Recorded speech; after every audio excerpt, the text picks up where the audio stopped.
যখন এই বিশ্ব জগতের দুঃখটাকে বুঝার জন্য, আমার আপনার দুঃখ এই পৃথিবীর কোনো লোক বুঝতে পারবে না। আপনি বলবেন ভাই, বন্ধু, পুত্র, পরিজন, মা, বাবা। আচ্ছা বলুন তো,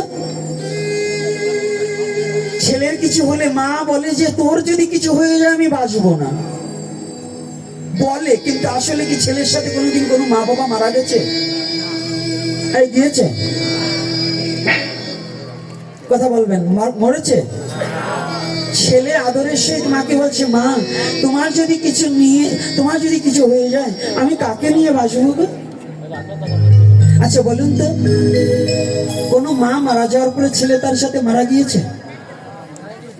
একজনও মরে? আচ্ছা, এত বড় সহধর্মিনী, যাকে মার কাছে যে গোপন কথা না বলিস, স্ত্রীর কাছে তা বলি না বাবা, মা বলি না স্বামী স্ত্রী? আচ্ছা, স্বামী স্ত্রী বলছে, দেখো 6 মাস বিদেশে গেলে বলছে, দেখো তোমাকে ছাড়া আমি কি করে থাকি। আচ্ছা, স্ত্রী কি একদিনও ভেবে দেখেছে? স্বামী কি একদিনও ভেবে দেখেছে আমি যাকে কোশ্চেন করছি, তোমায় ছাড়া আমি কি করে এতদিন থাকি? কিন্তু একদিন যে চলে গেলে, যতদিন পৃথিবীর মাঝে আমার থাকতে হবে, তাকে ছাড়া আমার একা একা চিরতরে থাকতে হবে। তাকে আমি নিয়ে সাথে করে আসিনি, আর নিয়েও যেতে পারবো না, কিন্তু যাকে নিয়ে এসেছি আর যাকে নিয়েই যেতে হবে, যাকে নিয়ে এসেছি, যে না আমার কাছে থাকলে আমার এই দেহটা নিথর দেহ পড়ে থাকবে, কেউ আমাকে ডেকে জিজ্ঞাসা করবে না।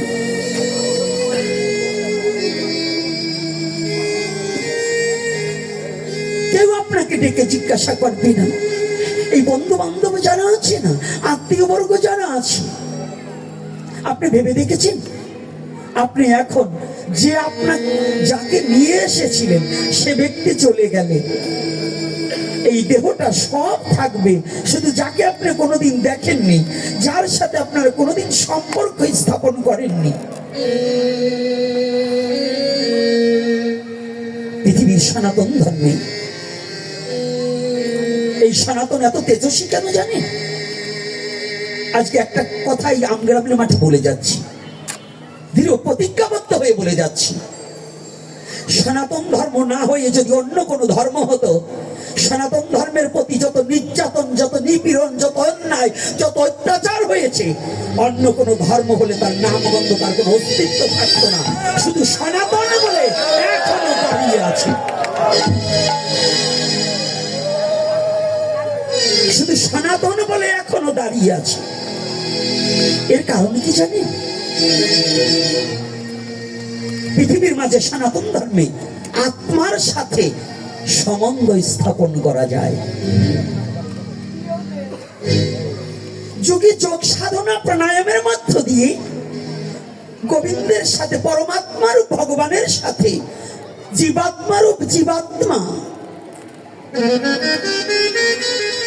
জীবাত্মার পরমাত্মা, পরমাত্মার সাথে এই জীবাত্মার সম্পর্ক গঠনটাই হচ্ছে, স্থাপন করাটাই হচ্ছে, তার সাথে পরিচয় জানাটাই হচ্ছে সাধনা। এই মালা, তিলক, ভোগরাগ, লাফালাফি করা, কীর্তন করা, কীর্তন করতে হয় আত্মশুদ্ধির জন্য। এটা হচ্ছে সংকীর্তন, আর কীর্তন আলাদা। সংকীর্তন আর কীর্তন কিন্তু আলাদা। সংকীর্তন সঙ্গবদ্ধ হয়ে যে কীর্তন করা হয় তাহাকে বলা হয় সংকীর্তন। সঙ্গবদ্ধ মানে অনেক লোক নিয়ে যে কীর্তন করা হয় তাহাকে বলা হয় সংকীর্তন। আর কীর্তন মানে কি? রতন। সেই রতনকে চিনার জন্য, কোন রতন, যে রতন না থাকলে আমার কোনো মূল্য নাই, যে রতন আমার হৃদয়ে মাঝে অবস্থান না করলে আমাকে সবাই লাশ বলে অভিহিত করবে, যে রতন না থাকলে ভয়ে কেউ আমার কাছে যাবে না, সেই রতনকে অনুসন্ধান করার নামই হচ্ছে কীর্তন। যে রতনেরকে সন্ধান করার নামই হচ্ছে কীর্তন, সেটা এই লাফালাফি হুড়োহুড়ি লোক দেখানো নয়, সেটা একমাত্র পরমপিতার উদ্দেশ্যে চর্মচক্ষু বন্ধ করে দিয়ে গুরু গোবিন্দের সেই গুরুদেবের অনুগত হয়ে শোকে অনুগত ভজন করিতে করিতে চর্মচক্ষু বন্ধ করে জ্ঞান নয়নে খুলে দিয়ে শিশুর মতো সরল হয়ে নয়নের জলে বক্ষ প্লাবিত করে ভগবানকে ডাকিতে হয়। এটার নামই হচ্ছে সাধনা, এটার নামই হচ্ছে সাধনা। এই সনাতন ধর্মের আপনাকে চিনার জন্য, আপনাকে আর ঈশ্বরকে, এই জন্য তিনটা পথ, এই সনাতন ধর্মে যেন পথভ্রষ্ট না হয়, তিনটা পথকে যোজন করেছে। সনাতনী জীব যেন পথভ্রষ্ট না হয়। আজকে এখানে অনেক ডাক্তার, অনেক প্রফেসর, প্রিন্সিপাল আছেন, থাকতে পারে না, আছেন। অনেক জ্ঞানীজন, গুণীজন, সাধকজন আছেন। আমি শিক্ষিত বলবো না, কারণ এমএ পাশ করেও গাধা হয়, ডক্টরেট করেও গাধা হয়, হয় না বাবা? এক ডক্টরেট করেছে, ও তার মা বাবার সাথে সুসম্পর্ক নেই, প্রতিবেশীর সাথে কোনো সুসম্পর্ক নেই, তার দ্বারা মানুষের কোনো কল্যাণ আসে না, সে শুধু অপকর্ম করে দেয়। তাহলে ডক্টরেট করে কি হবে? গাধার নেই? গাধা যেমন তার নিজের বোঝা বয়ে যায়, নিজেকে যেমন ওই চিনির স্বাদ পেতে পারে না, তো শিক্ষিত হয়ে যে ভদ্রলোক নিজের আত্মচৈতন্য জ্ঞান হয় না, ওকে গাধার সাথেই তুলনা করতে হবে, কখনো সুশিক্ষিত নয়। তদ্রুপ জ্ঞানী আর শিক্ষিত কিন্তু এক নয়, জ্ঞানী আর শিক্ষিত এক নয়। বলো দেখি, এ জগতে মূর্খ বলি কারে? ভাবুক বললেন, বলো দেখি এ জগতে মূর্খ বলি কারে? বললেন, হিতাহিত জ্ঞান নাই মূর্খ বলি তারে। কি বাবা, এটা কি আমার কথা না কবির কথা? কবির কথা। তাহলে কি বলছে? হিত আর অহিত। অহিত মানে খারাপ, হিত মানে ভালো। তাহলে হিতাহিত যার জ্ঞান নাই, কোন কার্য করিলে পরে হিত কাহাকে বলে? সহিত। স মানে নিজ, আমার কোনটায় মঙ্গল হইবে। টাকা পয়সা উপার্জন, এটা কিন্তু মঙ্গল নয়, এটা বন্ধনের কারণ, মৃত্যুর কারণ, দুঃখের কারণ। বেশি ধন যার হিসাব তার, বেশি টাকা পয়সা যার জগতে, শত্রু তার বেশি। কি বাবা, মন্ত্রী মিনিস্টার যারাই বলেন, যত এই এসপিডিসি যারাই বলেন, যার যত টাকা, সে কিন্তু একা খোলামেলা ঘুরতে পারে না, পারে? ভয় তার বেশি না? আচ্ছা, আর কিছু নেই, পাগলকে কোনো ডাকাতে ধরে? ডাকাতে ধরে কারে? মালদার পার্টিরে। রাধে রাধে। মালদার পার্টি যারা, তারা কিন্তু ডাকাতের হাতে এড়াতে পারে না। তো মাল কিন্তু দু প্রকারের, একটা কি বাহ্যিক জগতের মালদার পার্টি, একটা মানে সুট প্যান্ট পরা ভদ্রলোক, 4 ভরি 3 ভরি স্বর্ণ সোনা দানা, কোটি টাকার মালিক যিনি, এরাও একটা মালদার পার্টি। আর একটা মালদার পার্টি আছে, পোশাকে চেনা যাবে না। তারা কেমন জানো? শুদ্ধ কৃষ্ণ ভক্তকে দেখে চেনা যায় না। শুদ্ধ কৃষ্ণ ভক্তকে কোনোদিন তার লেবাস দেখে তাকে মাপা যায় না। শুদ্ধ কৃষ্ণ ভক্তকে কোনোদিন তার শিক্ষাগত যোগ্যতার দ্বারা দিয়ে তাকে মাপা যায় না। শুধু শুদ্ধ কৃষ্ণ ভক্তকে চেনা যায়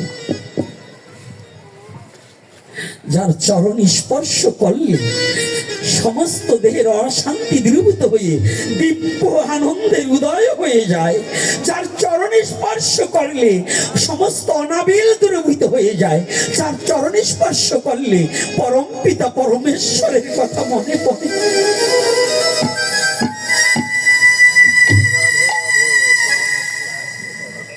যে চরণ খানা স্পর্শ করলে, যে শুদ্ধ ভক্তের চরণ ধুলি অঙ্গে মাখলে কোটি জন্মের পাপ মুক্ত হয়ে ভগবত ধামে যাওয়ার পিপাসা জাগ্রত হয়। এই মহাজনকে, এই মালদার পাটিকে, যার ভিতরে মাল আছে, কোন মাল? ভগবত প্রেম। সেই প্রেম সত্তা যাহার মধ্যে মধ্যে প্রতিষ্ঠিত আছে, তাহাকে পোশাক দিয়ে কখনো বিচার করা যায় না। তাকে যুগী পায় না যোগ সাধনে, ব্রহ্মা পায় না ব্রহ্ম জ্ঞানে। ব্রহ্মা পর্যন্ত ব্রহ্ম জ্ঞান দ্বারা শুদ্ধ কৃষ্ণ ভক্তকে কোনোদিন বিবেচনা করতে পারে না। ব্রহ্মা পর্যন্ত পারে না, ব্রহ্মাও পরাভূত।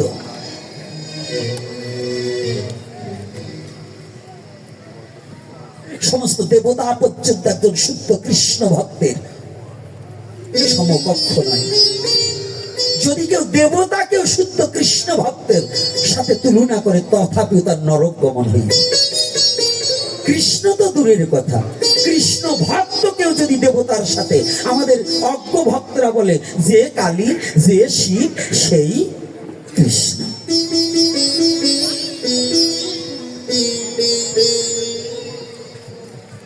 এগুলো হচ্ছে স্বল্পবুদ্ধি সমাপন্ন ব্যক্তির কথা। ওরা ভজনবিহীন, ওরা কোনো ভজন করে না, শুধু মুখ বোলা টিয়া পাখি।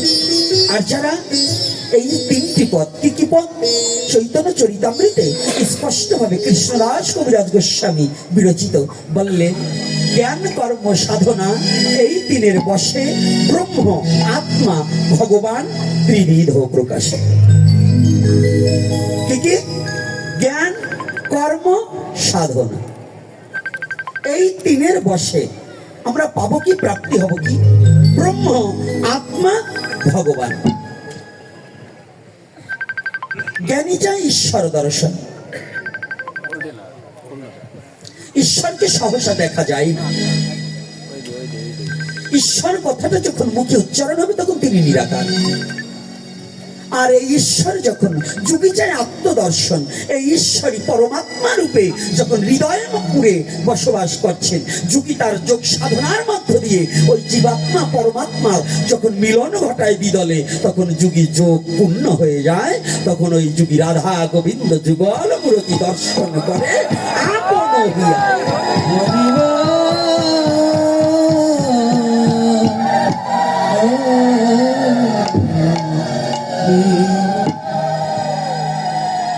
আর এইবার ভগবান, ভগবান সাকার, নিরাকার বস্তুকে সাকার করা, এটা ভক্তের বড় কঠিনতম ব্যাপার। নিরাকার বস্তু, সনাতন ধর্মের ঈশ্বর সাকার না নিরাকার? নিরাকার নয়? সেই নিরাকার বস্তুকে সাকারে রূপ করা এটা বড় কঠিন। সাধারণ জলকে যদি বরফ করতে হয় তাহলে একটা মেশিনের প্রয়োজন। কি বাবা, মেশিন ছাড়া জল কি বরফ হবে? আর একটা ভাবে হয়, কঠিন তাপে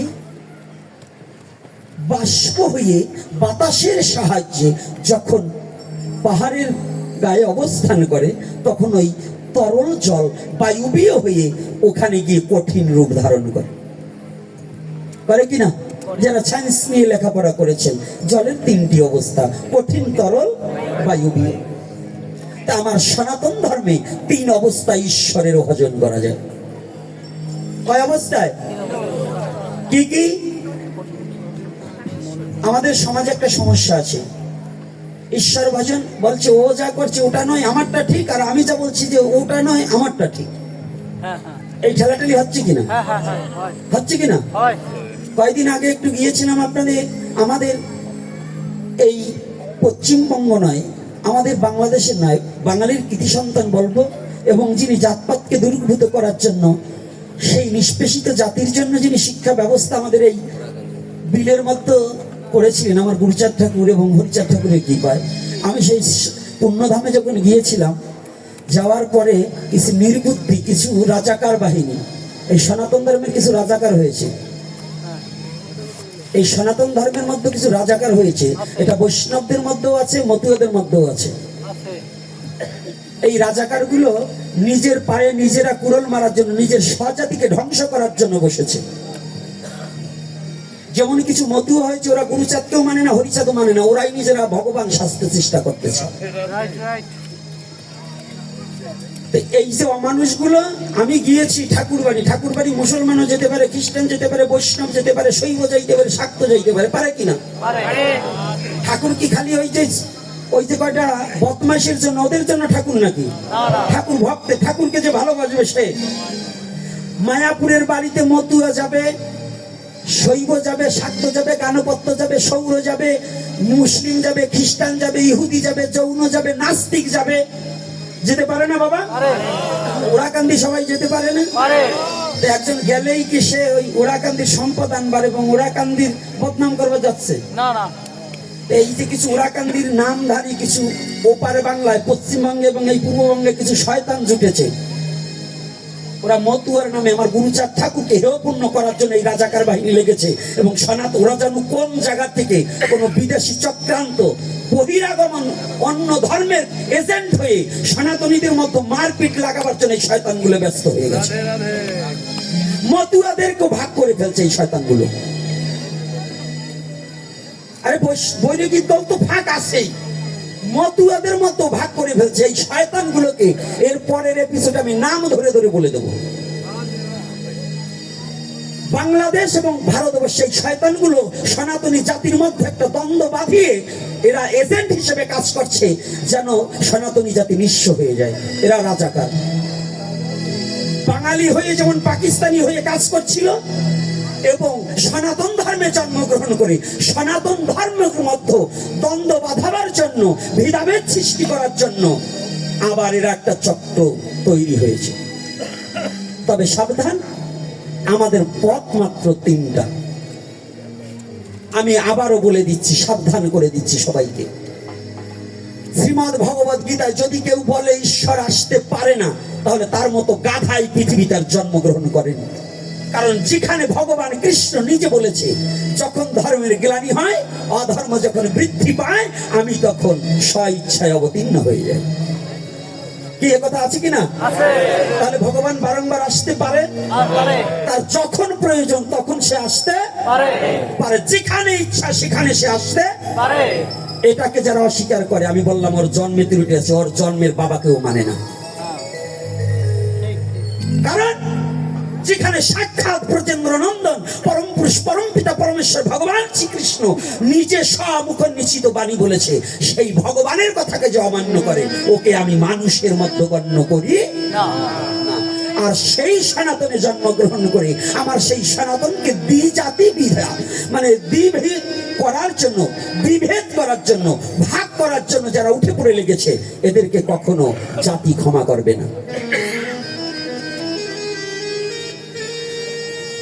জাতি কোনোদিন তাদেরকে ক্ষমা করবে না। এই জীবকে উদ্ধার করবার জন্য সনাতন ধর্মে যত মহাপুরুষ এসেছে, প্রতিটা মহাপুরুষ এক একটা দায়িত্ব নিয়ে এসেছে। কি দায়িত্ব নিয়ে এসেছে? ছলে বলে কলে কৌশলে যেভাবেই হোক হরি নাম দিয়ে বিশ্ব জগৎকে একত্রিত করার, ভ্রাতৃত্ব প্রেমে বন্ধন করার জন্য প্রত্যেকটা মহাপুরুষ চেষ্টা করেছে। কিন্তু মহাপুরুষদের কোনো দোষ নাই, দোষ হচ্ছে আমার মতো শয়তানের। কারণ কি জানেন? আমি ভাবি আমার গুরুদেবী ভগবান হয়ে গেছে, উনি ভাবছে ওনার গুরুদেব ভগবান হয়েছে। এই যে দলাদলি, ঠেলাঠেলি আর মারামারি, কাটাকাটি, এইগুলো যতদিন পর্যন্ত না যাবে ততদিন পর্যন্ত এই সনাতনী জাতির হৃদয়ে কখনো শান্তির লেশ মাত্র থাকবে না। থাকবে? থাকবে? এই কথা বলেন না কেন? ভয় পাচ্ছেন নাকি? ভয় পাচ্ছেন? আজকে আমার মিল্টন বাবা বলেছে তার মাদারীপুরের মতো, আমি কিন্তু এটা নয়, মাদারীপুরই সীমাবদ্ধ নয়, মাদারীপুর সীমাবদ্ধ নয়, ফরিদপুর সীমাবদ্ধ নয়, আমার সীমাবদ্ধ গোটা সনাতনী জাতি। আমি সনাতন কুলে জন্মগ্রহণ করেছি, আমি এই গণ্ডিবদ্ধ চিন্তা ভাবনার মধ্যে আমি নই। আমার চিন্তাটা, আমার সনাতনী জাতি যদি সুখে না থাকে, আমি একা সুখ ভোগ করে কোনো লাভ নেই।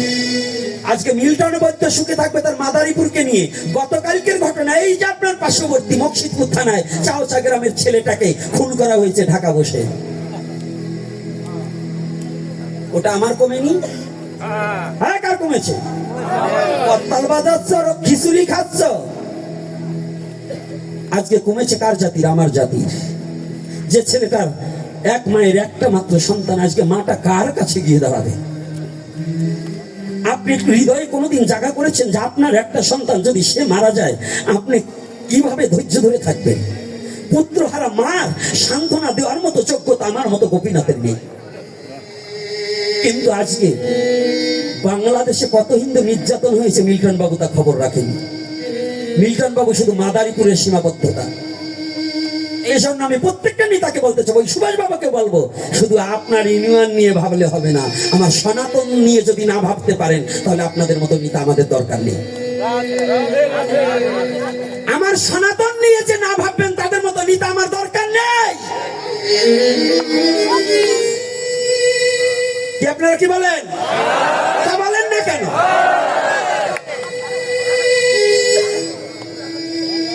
বাংলাদেশের যত অবহেলিত দূরে হোক, যদি আমার সনাতনের প্রতি একটা আঘাত আসে সেটা আমার বুকে আঘাত এসেছে। এজন্য আমি অনুরোধ করব, ধর্ম নিয়ে কেউ ছিটাছিটি না করে এই এপিসোডের মধ্য দিয়ে বলতে চাই, এরপরে যদি কোনো মতুয়া গুরুচাঁদ ঠাকুরকে অবমাননা করার জন্য এবং আমার সনাতন ধর্মকে দ্বিভাগ করার জন্য যদি কোনো মতুয়া এরকম ফাজলামি করে, ওকে মাথাতে জাল কাতরা মাখিয়ে দেবো। পারবেন না? যদি কোনো বৈষ্ণব এহেন কাজ করে ওটাকে ওই রকম করতে হবে। যদি কোনো বৈষ্ণব করে আমার জাতিকে দ্বিভাগ করার জন্য, আমার সনাতনীকে যদি পথভ্রষ্ট করার জন্য মতুয়া বৈষ্ণব শৈব শাক্ত যে করবে তার বিরুদ্ধেই আমরা অ্যাকশন নেব। এই যুব সমাজ পারবে না? আমরা কোনো মত পথ নয়, আমরা সনাতনী। আমরা কি? আমরা কি? কষ্ট পাচ্ছেন নাকি যে ভাগবতের কথা দিয়ে এটা বলছি কেন? কি আমার কথা বলছি? এটা প্রয়োজন নেই?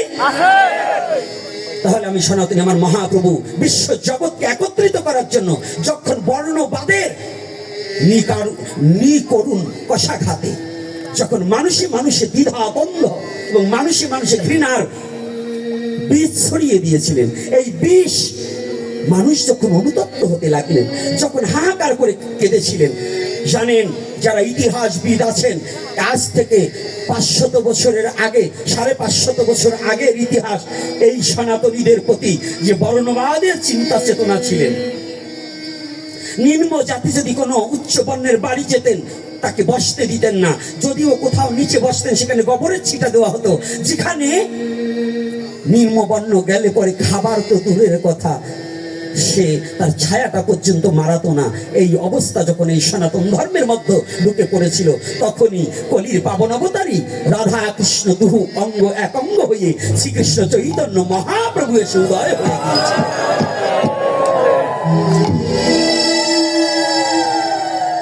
শ্রীকৃষ্ণ চৈতন্য মহাপ্রভু এসে উদয় হয়েছিলেন। আমাকে ফোন করে করে বলা হয়, গত পরশুদিন ফোন করেছে চট্টগ্রাম থেকে সুভাষ চক্রবর্তী মহাশয়, একটা গ্রুপ কলে আরো কয়েকটা যুবক ছেলে মিলে, মানে আমি ব্রাহ্মণদের বিরুদ্ধে না, আমি কোনো ব্রাহ্মণদের বিরুদ্ধে কোনো কথা বলিনি, এখনো বলিনি, বলবো না। কিন্তু যদি জাতি হিংসা ছড়াবার জন্য আজকে যারা বড় বড় পণ্ডিতরা বলছেন যে ব্রাহ্মণের ছেলে ব্রাহ্মণ হবে, ওটা আমার কোনো উপনয়ন নিতে পারবে না, এটা নয়। আপনারা একটা কথা ভেবে দেখবেন, পণ্ডিতদের একটা কথা জেনে রাখতে হবে, পণ্ডিতদের ভেবে চিন্তে কথা বলতে হবে। তৎকালীন সময় চক্রবর্তী, ব্যানার্জি, চ্যাটার্জি, বঙ্গোপাধ্যায় ছিল না। আপনারা এই টাইটেল কোথায় পাইছেন? বেদে তো এই টাইটেল নেই। আছে বেদে টাইটেল? কোন পুরাণে আছে? চক্রবর্তী বলতে কি বুঝায়? রাজা। চক্রবর্তী বলতে সম্রাট, রাজ চক্রবর্তী বলা হয় না?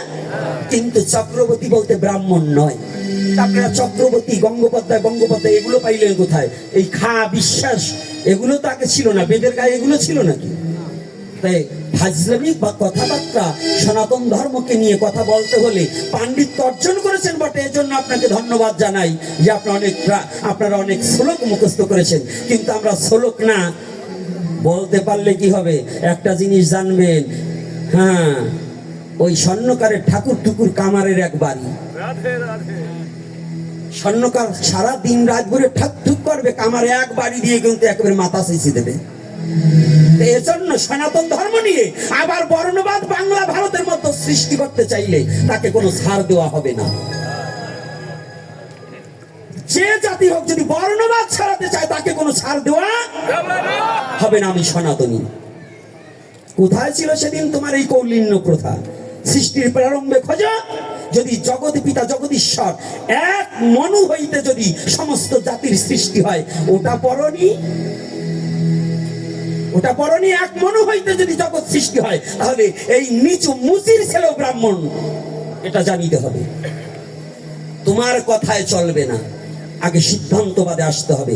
বস্তু নির্দেশিয়া করো তত্ত্বেরই বিচার। তোমার মতো তুমি বলে যাবে আর এই কুসংস্কার ছড়িয়ে দেবে, এটা সনাতনী জাতি কখনো মানবে না। এজন্য বলছে, যেই ভজে সেই ভক্ত, আর সব ছাড়, কৃষ্ণ ভজনে নাই জাতি কুলাদি বিচার।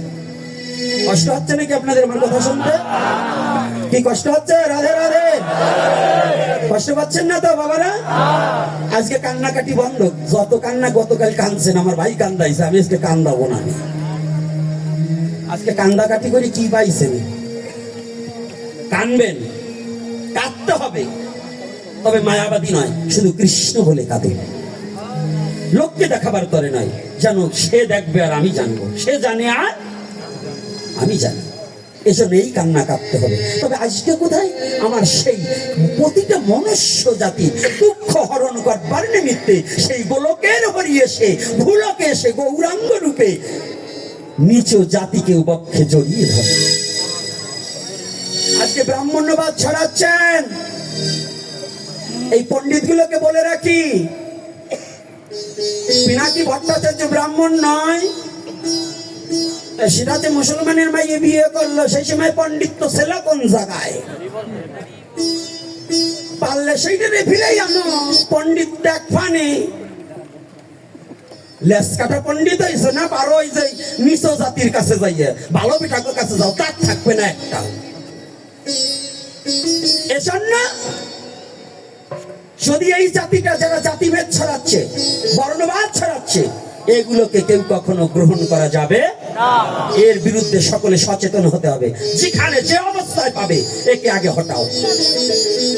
এই বর্ণবাদকে কি করতে হবে? হটাতে হবে। সনাতন ধর্মে কোনো বর্ণবাদ নেই, পূর্বেও ছিল না, এখনো ছিল না। যদি থাকতো, মহাপ্রভু চার বর্ণের জন্য চারজন সৃষ্টি করত। চারজনের একই পিতা যদি মনু হয়ে থাকে, তাহলে বর্ণবাদ আগেও ছিল না, এখনো থাকবে না। থাকবে? আপনারা যারা শিক্ষিত ভদ্রলোক আছেন, আমাদের আদি পিতাকে, ব্রাহ্মণের কে, ক্ষত্রিয়র কে, বৈশ্যর কে, শূদ্রের কে? তাহলে যদি মনু হয়, আমার সনাতন ধর্ম মোতাবেক যদি আদি পিতা মনু হয়, তাহলে আমরা সবাই যদি মনুর সন্তান হয়ে থাকি, তাহলে তুমি বাউন্ন আর আমি বুঝি শূদ্র হব না? হ্যাঁ, কায়দাটা কি? উনি আমার মাথায় পাঠিয়ে উনি কলা খাবে, ওই রকম কলা খাবার অন্তত সবাই দেবে না। কলা খেতে হলে একটু হিসাব করো। উপনয়ন সমস্ত জাতির আছে, দশবিধ সংস্কার শুধু ব্রাহ্মণের নাকি? ওটারও যেভাবে জন্ম হয়েছে, আমারও সেইভাবে জন্ম হয়েছে। শুধু তার জন্য সংস্কার হবে, আমার সংস্কার নেই। এগুলো গল্প এবং মিথ্যা এবং মানুষ ঠকানো কল, এগুলো থেকে বেরিয়ে আসতে হবে। এগুলো হচ্ছে জোচ্চরের দল। এই জোচ্চর গুলো থেকে বেরিয়ে এসে সঠিক সনাতনকে বুকে ধরে হিংসা ভুলে সবাই একাকার হয়ে ঈশ্বরের ভজন করতে হবে। ঈশ্বর হিংসা, ঈশ্বর থাকে না। কি পণ্ডিত মশাইরা, আজকে তিনটে পাইছি পণ্ডিত। তোমাকে জাত বাইরে এত এত লাফালাফি করে, তোমরা তো কিছু বলবা না। আজকে তিনটে পাইছি, জমকলেরা শনি তিনটে আমার এই গাড়ে ছাপছে আজকে। এই তিনটে মানে যাতে আজকে এই তিনটে বানাই, যাতে ওদিক দিয়ে পৌঁছাই যায়। এইবার দেখুন, পাবন অবতারী শ্রীমান গৌর হরি। আপনারা জানেন, ছোট্ট একটু উপখ্যান বলছি, ছোট্ট কথাটা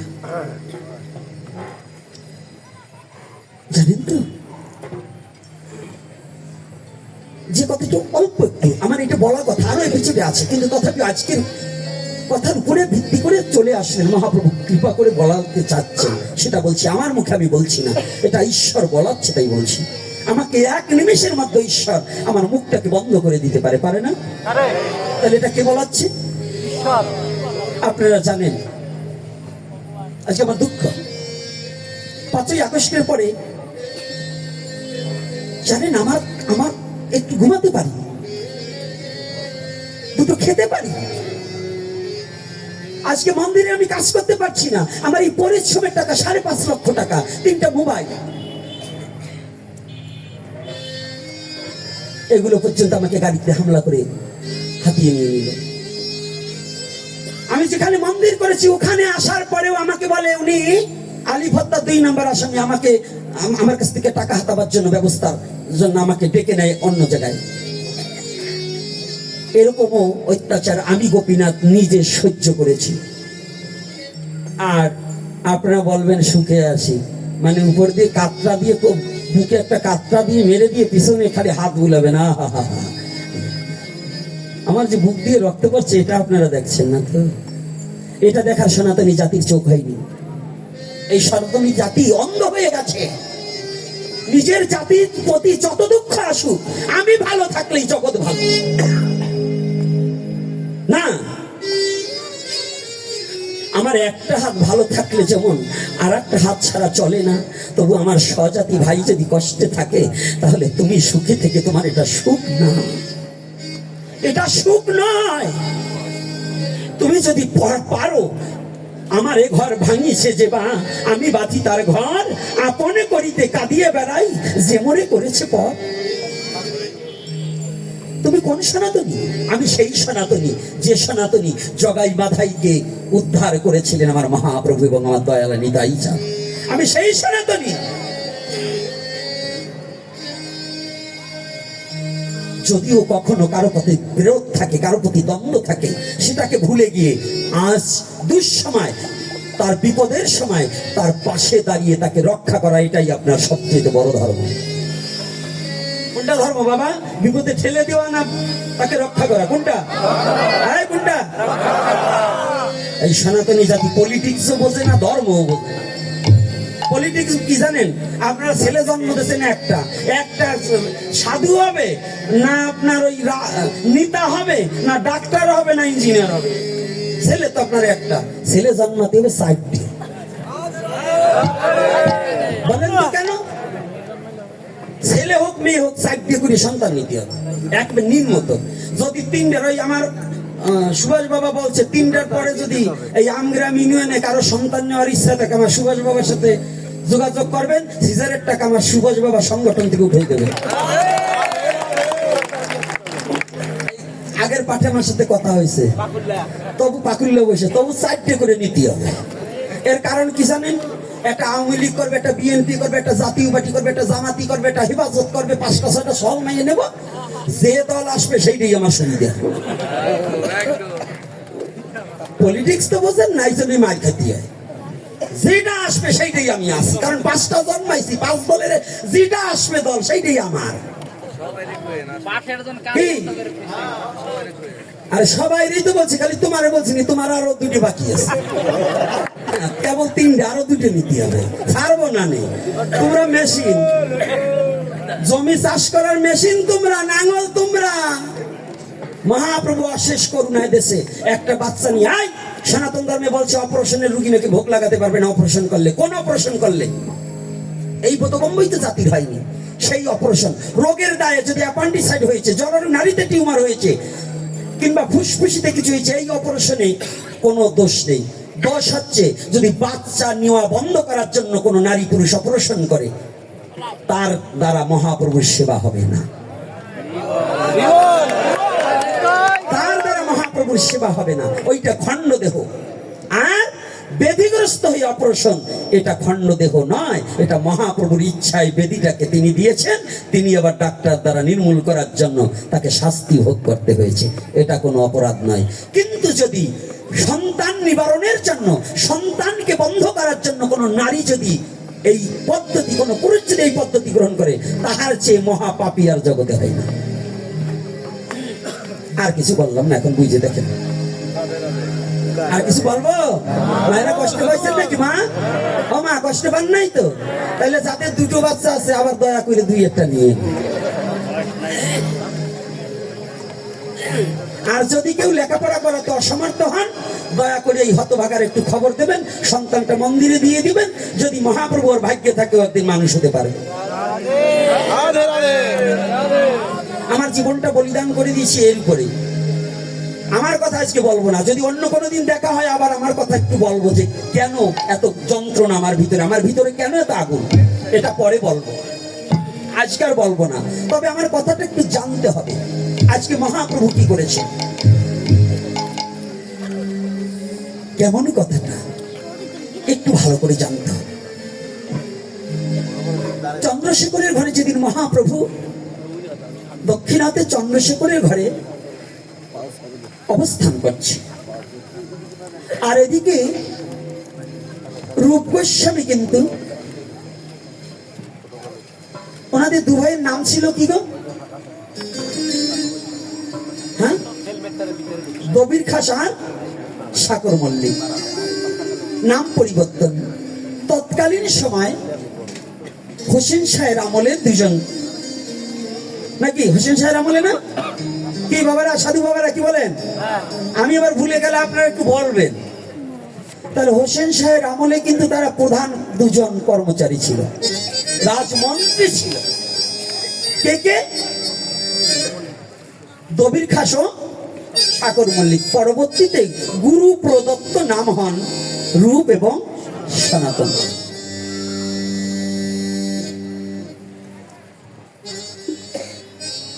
এই রূপ গোস্বামী অনেক আগেই হোসেন শাহের রাজ কর্মটাকে পরিত্যাগ করে মহাপ্রভুর নির্দেশ নিয়ে বৃন্দাবনে চলে গেলেন। সাধু বাবারা একটু ভালো করে শুনবেন, বিশেষ করে এই কথাটা আমাদের প্রত্যেকটা সাধুর শোনার দরকার আছে। গায়রস্থ ভক্ত তো শুনবেই, তারা তো পিপাসিত। আমরা অনেক সাধু মনে করি আমি তো সাধু হয়েই গেছি, আমার আর কিছুর প্রয়োজন নেই। অনেক সাধুর আছে ভাগবতে যায় না, মানে উনি ভেগ নিয়েছে, তো উনি একেবারে বড় নিজেই ভগবান সেজে গেছে। ভেগে বৈরাগ্য নহে, বিনায় উপদেশে সাধন সিদ্ধি হয় গুরু কৃপা লেশে। ভেগ নিলেই বৈষ্ণব হওয়া যায় না, সন্ন্যাস নিলেও সে সন্ন্যাসী নয়। যেমন আমি সন্ন্যাসী নয়। দেখেন সন্ন্যাসীরা থাকে চুপ শান্ত, তাদের ক্রোধ থাকে না। আমার ক্রোধ আছে, এই জন্য আমি সন্ন্যাসী হতে পারি না। তবে আপনাদের চরণে একটু স্থান দিবেন। আমাকে যদি মহাপ্রভু নরকেও রাখে তাতেও আমার সুখ হবে, যদি আমার এই দেহটা এবং আমার প্রাণটা যেন আমার জাতির জন্য উৎসর্গ করে দিয়ে যেতে পারে। আমি নরকে গিয়েও সুখ পাবো, এতে আমার কোনো দুঃখ নেই।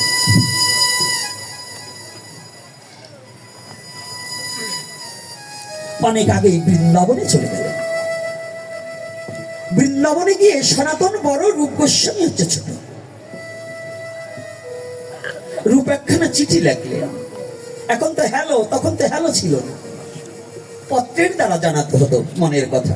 তো যখন একটা পত্র লেখলেন, দাদা, পূজনীয় দাদা, পত্রের প্রারম্ভে রইল আপনার শ্রীচরণে আমার ভক্তিপূর্ণ দণ্ডবত। দাদা, যে মোহটাকে আশ্রয় করিয়া আজ হোসেন শাহের কর্মচারী হইয়া কুশাধ্যক্ষ হয়ে বসে আছেন, আপনি কি ভেবে দেখেছেন আপনার প্রাণপাখি যেদিন ফাঁকি দিয়ে চলে যাবে, সেদিন দাদা হোসেন শাহের এই অর্থ আপনার কাজে লাগবে না। সেদিন একমাত্র হরি নাম ছাড়া আপনার কোনো গতি থাকবে না। দাদা, সময় অতি সংকীর্ণ। যদি কনিষ্ঠ ভাইয়ের কথা যদি মনে লাগে, আপনি একটিবারই অর্থ ছাড়ি এই হরি নামের পথে এসে আমার গৌরের চরণে একটি সমর্পিত চিত্ত করুন। এ গৌর আর কেহ নয়, এ সাক্ষাৎ ব্রজেন্দ্র নন্দন ইতি আপনার দাস।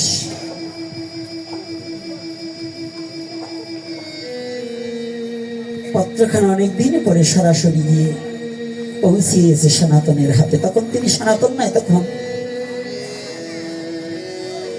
সাকর মল্লিক।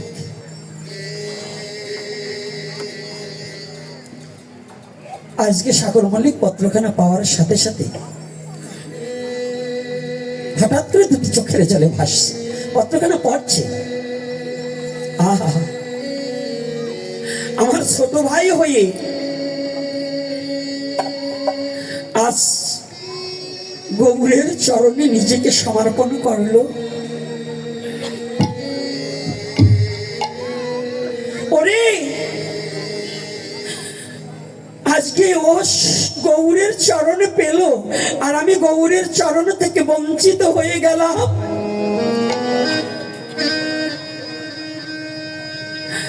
আমি কি কোনোদিন আর গৌরের চরণে পাবো না? জানি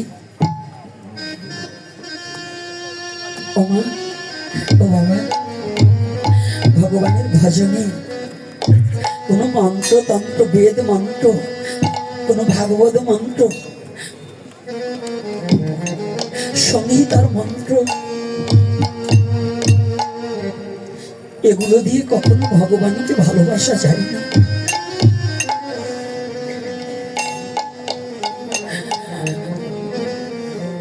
ভগবানকে কোনো মন্ত্রের দ্বারা আহ্বান করে ভগবানকে পাওয়া যায় না। ভগবানকে যদি পেতে হয়, যদি কোনো জীব ভগবানকে পেতে চায়, একমাত্র ভগবানের নামে আকুলতা বেকুলতা ছাড়া ভগবানকে কোনোদিন পাওয়া যায় না।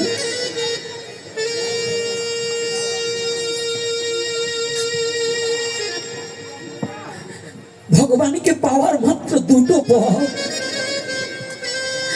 সেটা হচ্ছে আকুলতা আর বেকুলতা। মনের সরলতা হয়ে আকুলতা বেকুলতার মধ্য দিয়ে যদি কেউ ভগবানকে ডাকতে পারেনি, ভগবান আর কোনোদিন থাকতে পারি না।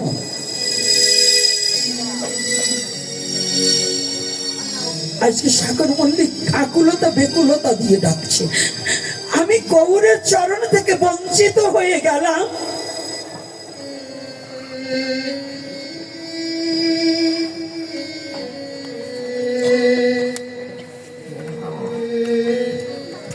যে রাজ কর্মচারী ধুলায় ধূসারিত হয়ে গেছে, ধুলার মধ্যে ঘোরাঘুরি যাচ্ছে, আমাকে চরণে ছাড়া করো না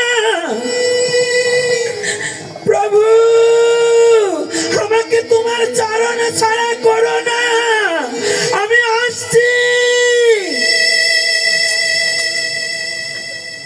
পাগলের মতো। জানেন তো, যারা গৌর প্রেমী, যারা জীবনের তরে একবার ভগবানকে ভালোবাসতে পেরেছে, পথে পাগল দেখেছেন না, যাকে আমরা ব্রেন শট বলি। এই বিশ্ব জগতে একবার গৌরকে যদি কেউ ভালোবাসতে পারে, যদি একবার জীবনের তরে কোনো জীব আমার গৌর হরিকে ভালোবাসতে পারে, তার নামটা যদি শুদ্ধ চিত্তে বদনে লইতে পারে, তারা আর ঘরে থাকতে পারবে না।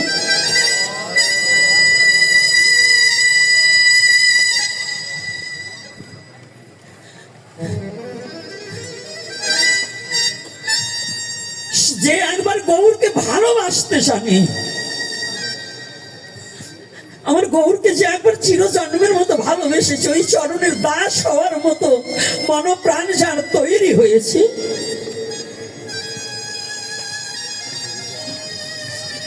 যে গৌরকে ভালোবাসার মতো হৃদয়ে একটা বাসা তৈরি করেছে, একবার হৃদয়ে দুয়ার খুলে দিয়ে হা গৌরাঙ্গ বলে যেজন একবার ডাকতে পারেনি,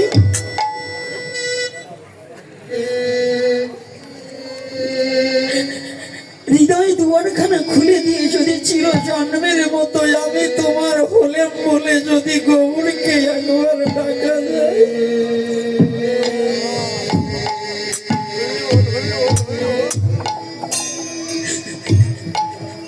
গৌর আমি তোমার হলে বলে আমি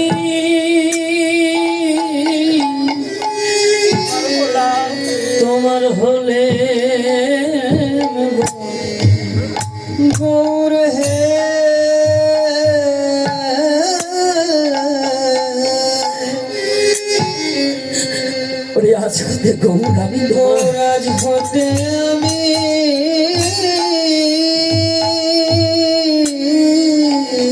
গৌর হতে তোমার হলাম বলে ওরে আমি তোমার দেখা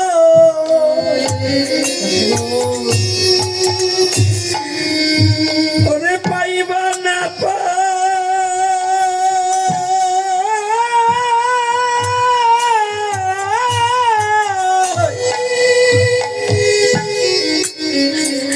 ওরে আমি তোমার নাম লয়ে কেঁদে বেড়াবো। গৌর আমি তোমার দেখা নিতাই গৌর হরিব খুঁজে পাইব না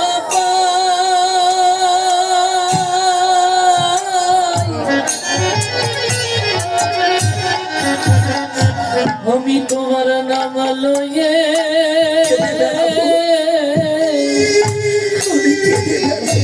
আমি কেঁদে বেড়াবো ওর আমি তোমার লেখা গৌর হরি আমি পাইব না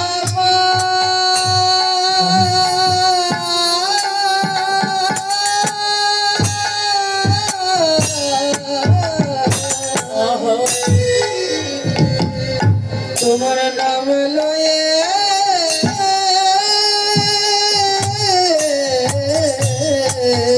আমি কেঁদে বেড়াবো আমি কেঁদে বেড়াবো ওরে এই জগতে পথে পথে ওরে ঘাটে ঘাটে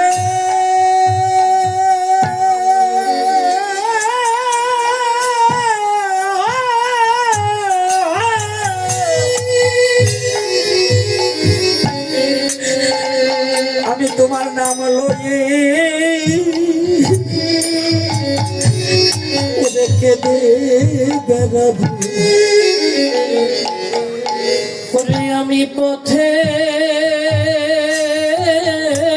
পথে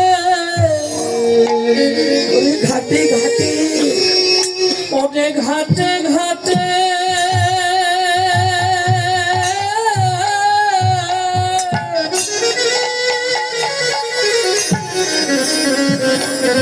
গৌর তোমার নাম লয়ে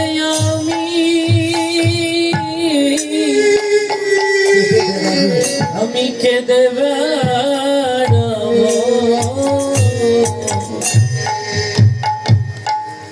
বিশ্ব জগতে এমন খোলা মন এই আকুলতা বিপুলতা যাদের মধ্যে কাজ করে তারা আজ না হোক কাল কাল না হোক পরশু আমার গৌরের চরণ তারা পাবেই পাবে আমার এই গৌরের কৃপা তারা পাবেই পাবে তারা গৌরের চরণ থেকে কেউ বঞ্চিত থাকবে না আজকে পত্র পাওয়ার সাথে সাথে সাগর মল্লিক ধুলায় ধূসায় সবাই ভাবছে একে হলো হোসেন শাহ ভাবছেন আমার এমন সুবুদ্ধি এমন ব্রেনিয়ার মন্দির হ্যাঁ পাগল হয়ে গেল আরে শুদ্ধ ভক্ত পাগলই তো তারা হ্যাঁ শুদ্ধ ভক্ত তারা তো অরিজিনাল পাগল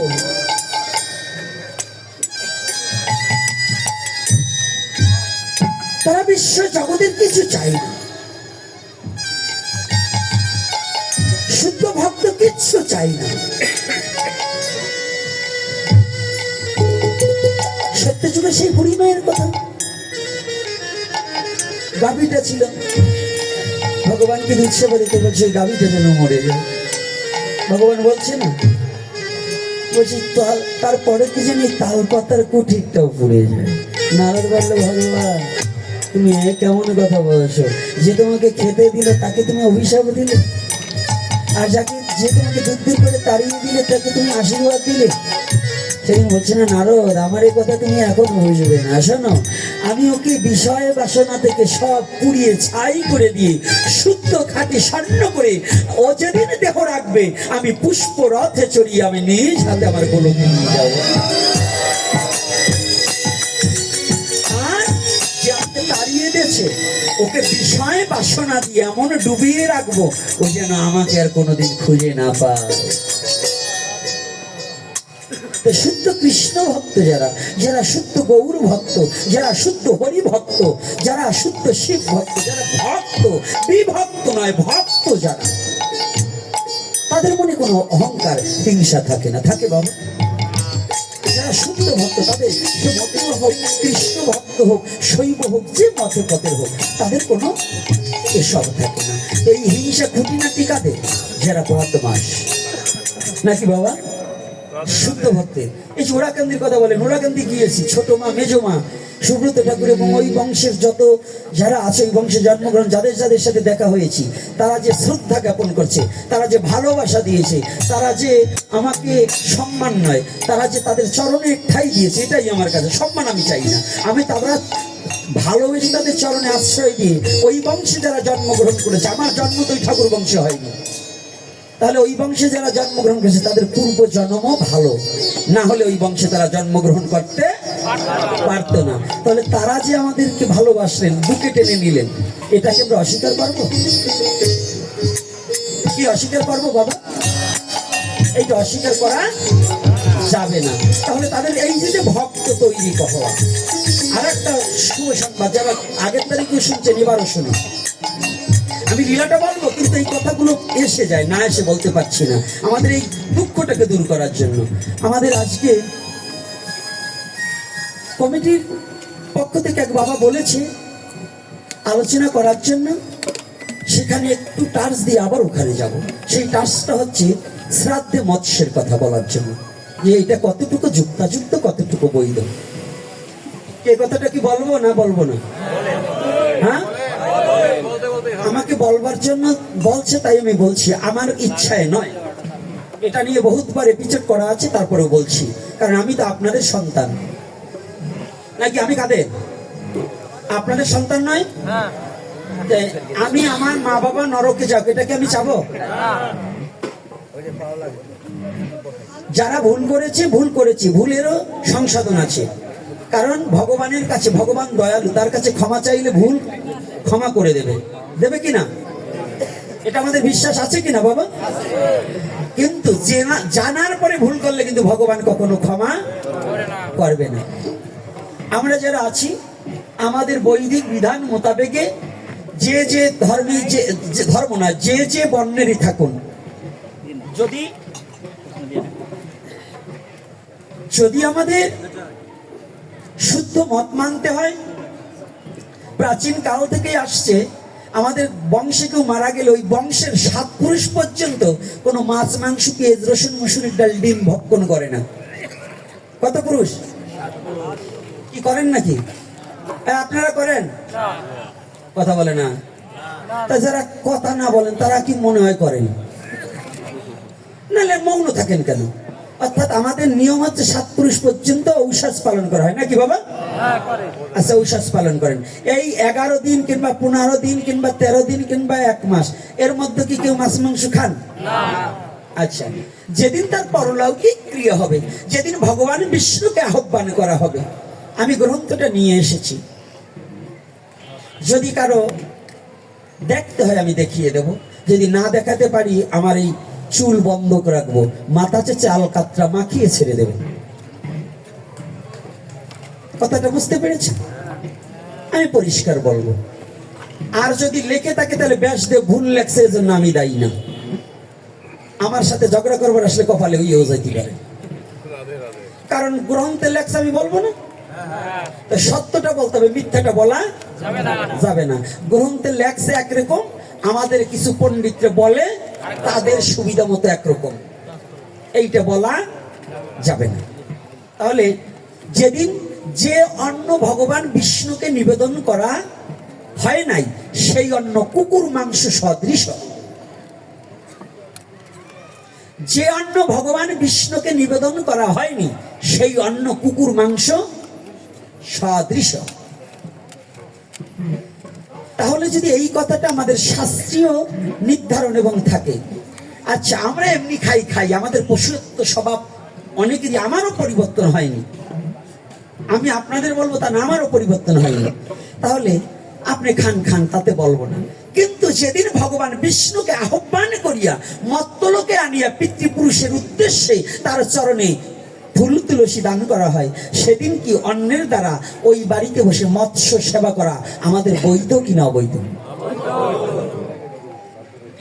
আপনারা যে কয়জন আছেন আপনারা একেবারে সত্য কথা বলবেন, এইটা কোনো অন্য কথা না, বৈধ না অবৈধ? আচ্ছা, কথাটা ভালো করে, এখানে আমি জানি অনেক সমাজপতি বাবারা আছেন, অনেক জ্ঞানীজন গুণীজন আছেন, আপনাদের চরণে হাত রেখে বলছি, সঠিক সনাতনটাকে জানা বোঝার জন্য আপনাদের এগিয়ে আসতে হবে, গোড়ামিটাকে পরিত্যাগ করতে হবে। বাবা, গোড়ামি করে আপনি এক পিস মাছ বড়, আপনি গ্রামের মাতুব্বর আপনার বড় এক পিস মাছ দেবে, এটা কিনে খাওয়ার মতো যোগ্যতা ভগবান আপনাকে দিয়েছে। আপনার ঘরে টাকা পয়সার কিছুর অভাব নাই, শুধু পরের বাড়ি নিজের নাক কেটে পরের সর্বনাশ, পরের যাত্রা ভঙ্গ করার এটা কোনো যুক্তাযুক্ত আসে না। নিজের নাক কেটে পরের যাত্রা ভঙ্গ করবো, এটা উচিত নয়। তাহলে আমি এক টুকরো মাছের জন্য আমার নিজের স্বজাতিকে নরকগামী করার কোনো পথ এবং সিদ্ধান্ত এটা হতে পারে না। কেন? মহাপ্রভু নিজে এই কলির যুগের জন্য শ্রাদ্ধে মাংস নিষেধ করেনি, দেবরের দ্বারা সন্তান উৎপত্তি নিষেধ করেনি। হ্যাঁ, আচ্ছা, 5টা কর্ম বর্জন করার কথা বলছে তো। আচ্ছা, তার মধ্যে সন্ন্যাস আছে, আমরা কিন্তু সন্ন্যাসী নয়, আমরা বেশ আশ্রিত, কোনো সন্ন্যাসী নয়। এই কলির যুগে কেউ কোনো সন্ন্যাসী নেই, আমরা বেশ আশ্রিত। আমরা সরগোস্বামী যে বেশ নিয়েছে সেই বেশটাকে আমরা ধারণ করেছি, আমরা তার মর্যাদা, আমি অন্তত পারি না রক্ষা করতে, আমার কথা বলছি, অনেক বৈষ্ণব পারেন, তিনি রক্ষা করেছেন, তাদের চরণে আমি প্রণাম জানাই, কিন্তু আমি পারি না, না পারলেও তার বেশটা গ্রহণ করেছি, এজন্য আপনারা আমাকে ভালোবাসেন, এটাই যথার্থ। কিন্তু মহাপ্রভু যে সন্ন্যাস নিয়েছে, এই সন্ন্যাস নেওয়ার মতো যোগ্যতা কলিহত জীবের নেই, তাই মহাপ্রভু সেটাকে বর্জন করলেন। বলবেন মাছ তো মাংস না, আপনার সিদ্ধান্তই ভুল। ওই মুরগির দেহটাও একটা প্রাণী, আর ওই মাছের দেহটাও একটা প্রাণীর দেহ, নাকি বাবা? কি একটা দেহ না? তাহলে ওটাও তো মাছের মাংস আর ওটা মুরগির মাংস, ওটা মাছের মাংস আর ওটা আপনি অন্যদিন খাবেন, খান, আপনাকে বাধা দেব না, কিন্তু অন্তত কোনো বংশে কোনো ওই সনাতনী জাতির মা বাবা মারা গেলে এই শ্রাদ্ধে মৎস্যটাকে পরিত্যাগ করার চেষ্টা করুন। আপনাদের গ্রামে অন্তত এই আমগ্রাম থেকে সবচেয়ে, এই আমগ্রামে বৈষ্ণব বেশি, জ্ঞানীও বেশি, শিক্ষিত বেশি, আবার হিন্দু বেশি, আবার মাঝে মাঝে অমানুষও বেশি। তাই আমি চরণে হাত রেখে বলছি, আজকে অন্তত আপনাদের প্রতি মহাপ্রভুর কৃপা হয়েছে, যত দুর্বুদ্ধি ছিল সব দূরে চলে যাবে। কারণ আপনাদের আমগ্রামে এখন বর্তমান যত ভাগবত হওয়া দিচ্ছে, এত ভাগবত আমগ্রামে আগে হয়নি। এত সাধুগণ মহাপুরুষ যত আসছে, আগেও তো খালি বাউল গান, গাজায় 2 টান দিয়ে ও ফাইটে যায়, সিরে যায়, শুরু করে দিয়েছে। তার থেকে এখন আপনাদের কতটা মহাপ্রভু কৃপা করেছে। আজকে উত্তরপাড়ার এই মাঠে এত ভক্ত দেখে আমার আনন্দে ভরে যাচ্ছে যে ভাগবতমুখী হচ্ছে আমার সনাতনী, আমার সনাতনী ভাগবতমুখী হচ্ছে, এটাই আমার চিৎকার করার সার্থকতা। আমি এখানে ধন্য আমার জীবন। আমি একটা আলোচনায় বলেছিলাম, আপনারা জানেন, আমি রংপুরের আলোচনায় বলেছিলাম সমাবেশে, যে এই গোপীনাথকে মানলে লক্ষ গোপীনাথ দাঁড়ানোর মতো যোগ্যতা সনাতন ধর্মে আছে। এক গোপীনাথ হত্যা হবে, লক্ষ গোপীনাথ দাঁড়িয়ে যাবে, এটা আমি এখন আশার আলো দেখতে পাচ্ছি। আমি এখন মরে গেলেও শান্তিতে ঘুমাতে পারবো, কারণ আমার সনাতনী ভাগবতমুখী হচ্ছে, আমার সনাতনী যুব সমাজ ভাগবতমুখী হচ্ছে। তাই গ্রামে যারা সমাজ পরিচালনা করেন, আপনাদের চরণে আজকে আমি এই উত্তরপাড়া মাঠে, আপনাদের এই আমগ্রাম নয়, শুধু আমার এই আমগ্রাম ইউনিয়নের গার্জিয়ান আমার সুভাষ বাবা, আমি বাবার প্রতি অনুরোধ করব, এবং যারা তার আপনার সহপাঠী আপনার বন্ধুবর্গ মহল আছে এবং আপনি যাদের নিয়ে চলেন তাদের কাছে আমি অনুরোধ করে যাই, আপনাদের বকাবকি দিয়ে আমি পারবো না, কিন্তু আপনাদের চরণে আমি প্রার্থনা করে যাচ্ছি, আমার জাতির স্বার্থে, আমার ধর্মের স্বার্থে, আমার সনাতনের স্বার্থে আপনারা একটু শ্রাদ্ধে মৎস্যটা বন্ধ করে দিন। এই মৎস্য বন্ধ করার পক্ষে কারা কারা আছেন একটু হাত তুলুন তো। রাধে রাধে। আমার মনে হয় এই যারা আসছে আর এদের বাড়ি আর শ্রাদ্ধে মৎস্য হবে না, ভগবানের সামনে প্রতিজ্ঞাবদ্ধ করছে। রাধে রাধে। আমার জীবন সার্থক, আমি হাতগুলো দেখতে পেয়েছি, তাই তো বাবা? আরে ডাক্তার তখনই সফল হয় রুগী যখন এসে ডাক্তারের সাথে কথা কয়। সাধুর জীবন তখন ধন্য হয় পাবলিক যদি সাধুর আচরণে আনন্দ পেয়ে যদি সৎ পথে গমন করে, তখনই সাধুর জীবন সার্থক। না হলে সাধুর জীবন একাকী কখনো সাধনা করে কখনো একা স্বর্গে যে কোনো সুখ ভোগ করা যায় না। এজন্য আমি চাই আমার সনাতনী জাতি, আমার কোনো দল নেই, মত নেই, আমার কোনো ওই বৈষ্ণব শাক্ত শৈব নাই, আমি চাই আমার সনাতনী জাতি সবাই যেন হরিনামে মুখরিত হয়ে যায়, বিভক্ত দূরীভূত হয়ে যাবে। কোনো কিছু আমি মানি না। আমার কাছে, আমার মন্দিরে সব জাতি যাবে, হিন্দু, মুসলমান, বৌদ্ধ, খ্রিস্টান, আমার সনাতনের মধ্যে সব ধরনের লোক যাবে, যে যেভাবে ভজন করে। আমার ওখানে যেতে কারো কোনো বাধা নেই, আমার পরিষ্কার কথা। যারা আমার ব্যক্তিগত জীবন জানেন তারা জানেন যে আমার ওখানে গেলে কোনো কারোর জন্য কোনো দরজা বন্ধ নেই। আমার জন্য, সবার জন্য আমার গৌরের দরজা খোলা। আমার গৌর হরির দরজা সবার জন্য কি খোলা নয়? আমার দরজা বন্ধ থাকলে আমার গৌরের দরজা খোলা আছে। রাধে রাধে। সনাতন ধুলায় ধূসারিত পাগল প্রায়, এই সনাতন পাতরা পর্বত হয়ে অতীব কষ্ট করে সনাতনকে বন্দি করে রাখে জেলখানায়, আটকিয়ে রাখে। এমন রাজমন্ত্রী যদি আমি ছেড়ে দিই তাহলে তো আমার রাজ্য অচল হয়ে যাবে। এত বুদ্ধি, এত জ্ঞানী, এত বিচক্ষণ, এত বিচক্ষণ ব্যক্তিকে কখনো ছেড়ে দেওয়া যাবে না। কিছুদিন পরে সনাতনীকে যখন স্নান করাতে নেয়,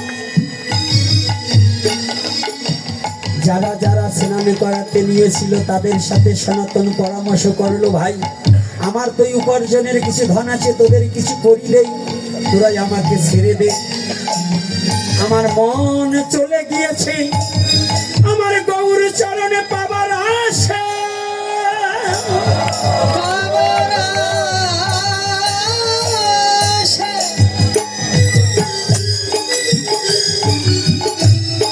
আমার গৌরের চরণটা পাবার আসে, আমার মন ছুটে চলেছে। ও ভাই,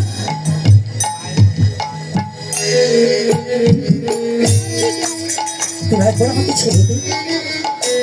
টাকার লোক তো, সাকার ঝঞ্ঝনি, কি টাকার ঝঞ্ঝনি, সাকার কনকনি, এই দুটোকে এড়ানো বড় কষ্ট গো। এখন তো মেয়ে ছেলেরা চুরি করতে চায় না, তাই না? আজকাল মায়েরা শাখাই নেবার চায় না। অনেক মায়েদের দেখছি এমনি পলা পরে শাখা খুলে দেয়, তার ভিতর বাংলার তো ভারতবর্ষে বেশি, তাই না? শাখা পড়তে চায় না। আর আজকাল মেয়েরা সিঁদুরও পড়তে চায় না। সেদিনকে একজন আমারে ভূগোল পড়ায়, আইসে টিপ পড়তে বলছে, মা টিপ পড়ছো কা মা, ভালো লাগছে না। কয় বাবা সিঁদুরে কপাল রেখে যায় তো ঘামিয়ে, তাই। আমি বলি, মা এখন তো ঘামাবার দিন, এখন তো শীত। চুপ করে পড়েছে। তো এখন মায়ের আবার কষ্ট পাবেন না। তো বুঝছেন তো আজকাল কাকে কি বলবো, টাকার ঝনঝনি, আর আজকাল সাধুর সাধনাও শেষ করে দেয় টাকার জন্য। রাধে রাধে। সাধুরা এই যে সহিসে গিয়ে, এইবার সংগ্রামে গিয়ে, অর্থাৎ এই জাতির জন্য লড়াই করতে গিয়ে, এই জাতির জন্য মাঠে নেমে এইবার সাধু চিনিছি এবং গাইরস্ত ভালো করে চিনছি। মালকিটা কেমন বহুত দেখছি, দাড়িয়ালা, চুলালা, জটালা, বোম বাবা, ভোলে বাবা, ওঙ্কার সবই দেখছি। হ্যাঁ, বলবো না, বলবো না। যদি কোনোদিন সুযোগ আসে সেদিন গৌরহরি কৃপা করলে একটু বলে দেবো, কারণ এখন বলবো না, কারণ সুযোগ এখনো আসেনি, সুযোগের অপেক্ষায় রইলাম। তাই দেখুন, এই জন্য বলছে নারী, এই নারী জাতিকে শ্রদ্ধা করে কামভাবাপন্নে আসক্তি না হয়ে আর টাকার প্রতি লোভী না হয়ে যদি তুমি তোমার দেহটাকে শুধু জীব স্বার্থে বহু রূপে সন্মুখে তোমার তাহা ছাড়ি কোথা খুঁজিছে ঈশ্বর, জীবে প্রেম করে যেই জন সেই জন সেই যে ঈশ্বর। যদি এই ভাবনা নিয়ে তোমার ভজনটা হয় তাহলে ঈশ্বরের দেখা পাবেন, জানিবেন নিশ্চয়। আজকে কি করেছে সনাতন, যখন টাকার লোক দিয়েছে ওরা পড়ে গেছে, এখন একজনের সুর একটু নরম হয়েছে। আচ্ছা মন্ত্রীমশাই, আপনাকে তো ছেড়ে দিলাম, কয়দিন পরে যখন আমাদের হোসেন শাহ জানবে তখন তো আমাদের গরদান দিয়ে দেবে। আচ্ছা ভাই, আমাকে ছেড়ে দে, তোরা গিয়ে হোসেন শাহকে বলবি যে আমাদের হাত থেকে সনাতনের শক্তি তো কম নেই, লাফিয়ে ওই গঙ্গায় যখন পড়েছে সে শিকলে আবদ্ধ ওই অবস্থায় গঙ্গায় তলিয়ে গিয়ে মারা গেছে, আমি চলে যাবো, আর কোনোদিন দেশে ফিরে আসবো না। কি হয়েছে? আমরা চলে যাব, আমি চলে যাবো, আর কোনোদিন ফিরে আসবো না। যখনই বলেছে না, টাকার দেখাচ্ছে সনাতন টাকা, মানে জ্ঞানী লোক তো জানে টাকায় কাজ। রাধে রাধে, টাকায় কাজ হবে না, তবে অর্থ অনর্থের মূল, আর অর্থ পরমার্থ। অর্থ যদি আপনার পরিশ্রমের পয়সাটা যদি অন্যায় কাজে ব্যবহৃত হয়, নেশায় যায়, অখাদ্য খাবার জন্য যায়, ড্যান্স দেওয়ার জন্য ওইটাকে ব্যয় করেন, সেইটা আপনার কি হয়? অনর্থ হয়। আর যদি আপনার উপার্জনের অর্থটা যদি কোনো সাধুগুরু বৈষ্ণবের সেবায়, যদি কোনো জাতি বিপদে পড়েছে, যদি কোনো কন্যাদায়গ্রস্ত পিতা আপনার কাছে হাত পাতে, তাকে যদি সহযোগিতা করতে পারেন, একটা ছেলে সুশিক্ষিত হতে পারছে না, আপনি কিছু অর্থ দান করলে সে শিক্ষিত হতে পারবে। আপনার দুটো অর্থের জন্য একজন ভাত পাচ্ছে না, তাকে যদি দুটো ভাত দিতে পারেন, একজন বস্ত্র পাচ্ছে না, তাকে যদি একখানা বস্ত্র দিতে পারেন, এটা আপনার এই অর্থই পরমার্থ হয়ে দাঁড়িয়ে যাবে বিশ্ব চরাচর। খালি সাধুদের দিলে হবে না। আপনারা তো ভাবেন আমাদের মতো তিলক পরা সাধুদের দিলেই বুঝি স্বর্গে চলে যাবে। কি চেয়ারম্যান বাবা, কি বাবা, এইটা ভাবে না? এই যে আমার এই একই কথা আসিছে, না আসলে বলতে পারি। আমার ছোট বোনটার বাড়ি নগরকান্দার ভিতরে, গতকাল ফোন দিয়েছে, সর্দা আমি বলছি কেমন আছিস, পেস্ট উঠছে নাকি? পেস্ট তো উঠছে, বিপদে পড়ে গেছি। কয় কেন? এই যে জ্বালাই গেছে বাইদিরা পর্যন্ত আসছে বালতি নিয়ে, দেওয়ার দেরি হয় না, ওই পেস্ট গুলো হইতেছে তাতে বালতি ভরে নিয়ে হাঁটা দেয়। আর যত সাধুরা যায়নি, ওই যত অমুকের আসছে, অমুক জায়গা অমুক অনুষ্ঠান, আর ভিখারি এই সারা 7-8 মাসে যা না আসছে, এই 1 মাসে তার চেয়ে ডাবল আসছে। কথাটা বুঝছেন? মানে ওই অঞ্চলের ফসল দুটো পেঁয়াজ, আর আপনাদের অঞ্চলের ফসল হচ্ছে ধান। দেখবেন খালি এই যে ফুল বানাচ্ছে, সাধুরেও ফুল বানাচ্ছে। হ্যাঁ বলেন, এই ধান ফলে আর ওরাও ফলে। বস্তা দেখবেন আপনার ঘরে কায়দিস্ত মানুষ আর কয়খানি কিনছেন, অগ ঘরে দেখেন বস্তা ভরা সারা। কোন জায়গা পোল্ট্রি ফিডের বস্তা আছে, ওইটি আগে কেনে কিনা বাবা রায়, সত্যি কথা বলবেন। একজন সাধারণ গাইরস্থ, ও সার দিয়ে ওষুধ দিয়ে কৃষক দিয়ে চাষ করে জানা পাইছে, সাধুগো ঘরে দেখবেন তার চেয়ে বেশি দাম আছে। পাই কিনা বলুন? কথা বলে না। আপনারা তো ভিক্ষা করেন না, আপনারা দেন। এখন কাউরে পাবেন না, দেখবেন ওই সময় আর অভাব থাকবে না, একদিনে 36 জন পাবেন। দয়া করে আসবেন, একটা দান উঠলে বেশি করে দেবেন। না দেবেন না, কারণ ওই লোকটা তো ছাড়তে পারি না। সাধু সেবা ভালো, কিন্তু যে সাধু বস্তা ভরে ধান নিয়ে বিল্ডিং করে নিজের ছেলের জমি রেখে দেয়, সুদে টাকা লাগায়, ওই সালারে দেবেন না। মনে থাকবে না তো? হ্যাঁ চেয়ারম্যান বাবা, আমার সুভাষ বাবা, মনে থাকবে না তো? হ্যাঁ রাধে রাধে। আমি চিন্তা করবো না আর 2 দিন পরে ওরা দল বাইন্দা ওরা আমারে না পিটা। তবে আমি ভয় পাই না, আপনারা আমার সাথে আছেন না?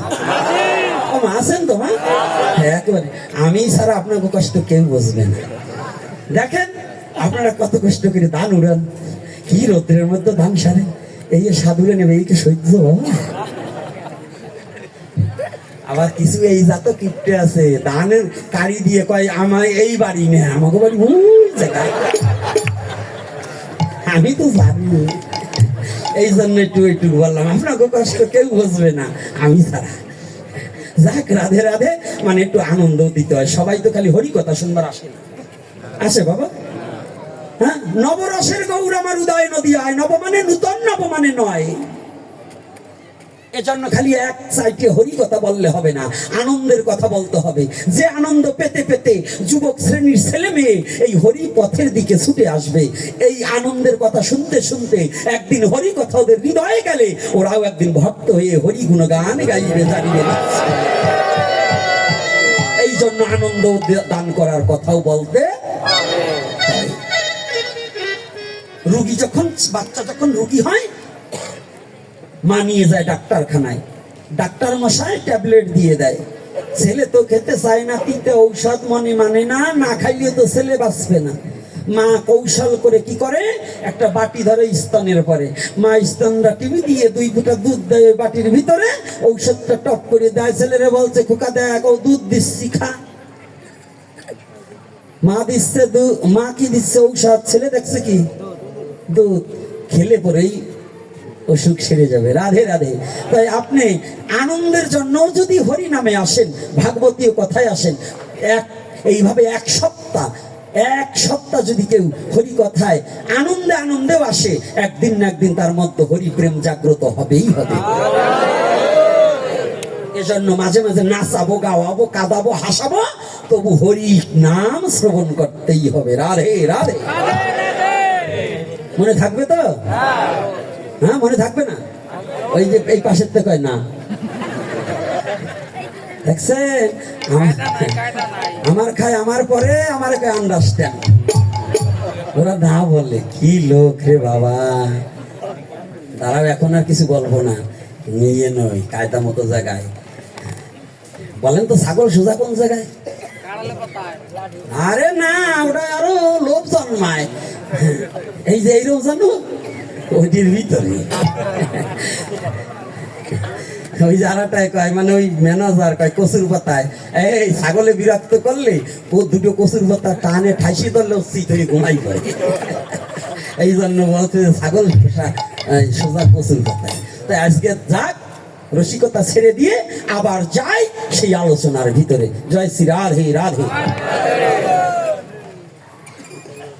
এইবার যখন টাকার লোভ দেখায়, ওরা সত্যি সত্যি পড়ে যায়। সনাতনের বন্ধন মুক্ত করে শিকল নদীতে ফেলে দিয়ে সনাতন সাতটায় পাতরা পর্বত পার হয়ে যায়। সাথে একজন ভৃত্য ছিল, সনাতনের সঙ্গে গেল, ওনার কাছে কিছু স্বর্ণমোহর ছিল। তৎকালীন সময় কাক চরিত্র বনাবসা জানতো অনেক চোরেরা, কার কাছে কোন ধন আছে তাহা জানিতে পারিত। প্রথমত এক ডাকাত, তিনি সনাতন গোস্বামী এবং ওই ভিত্তকে দেখার সাথে সাথে বুঝতে পারলেন এনাদের কাছে স্বর্ণের মোহর আছে। মনে মনে করছে চিন্তন যে রাতে এই দুজনে খুন করিয়ে ওই সম্পদ নিয়ে আমি চলে যাব। তো এইবার একটু আদর করতে হয়।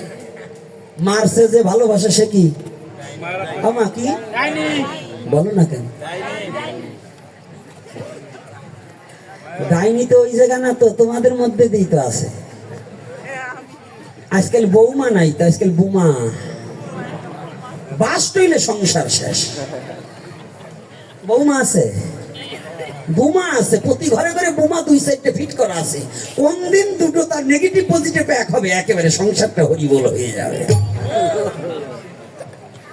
এই জন্য তো এইবার যখন বলে ওই দুটোকে খুন করে আমি নিয়ে যাব, তাই বেশি আদর করতেছে এইবার সনাতন গোস্বামীকে। সনাতন তো বিচক্ষণ ব্যক্তি, তো সনাতন মনে মনে চিন্তা করছে ব্যাপার কি, একে আমরা চিনি না, এত যত্ন করছে কেন, নিশ্চয়ই কোনো ধান্দা আছে।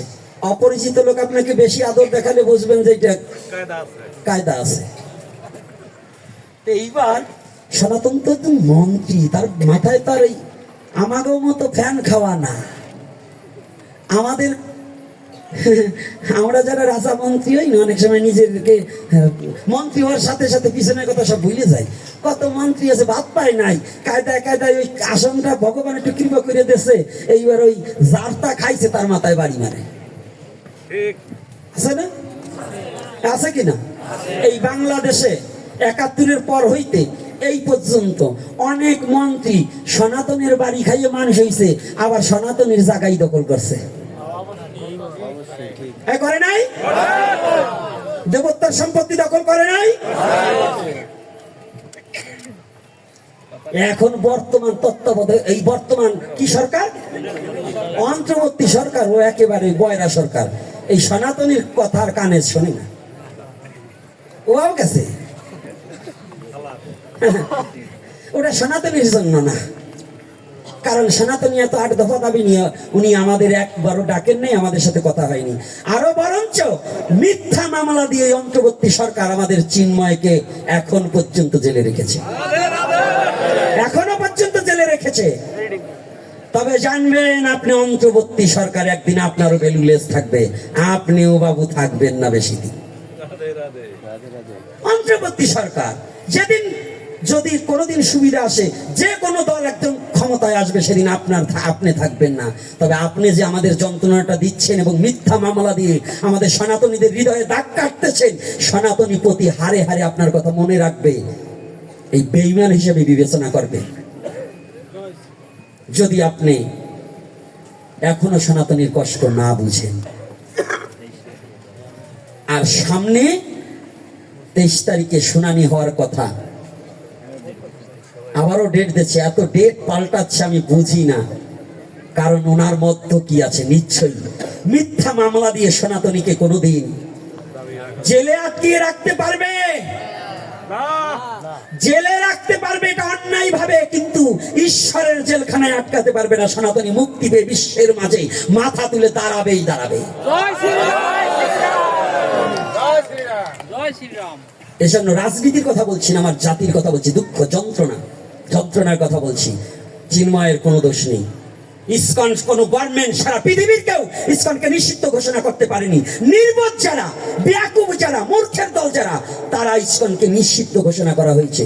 আমি ইসকন হিসেবে তাকে সাপোর্ট করছি না, আমি শুধু আমার সনাতনী হিসেবে তার জন্য প্রার্থনা করি।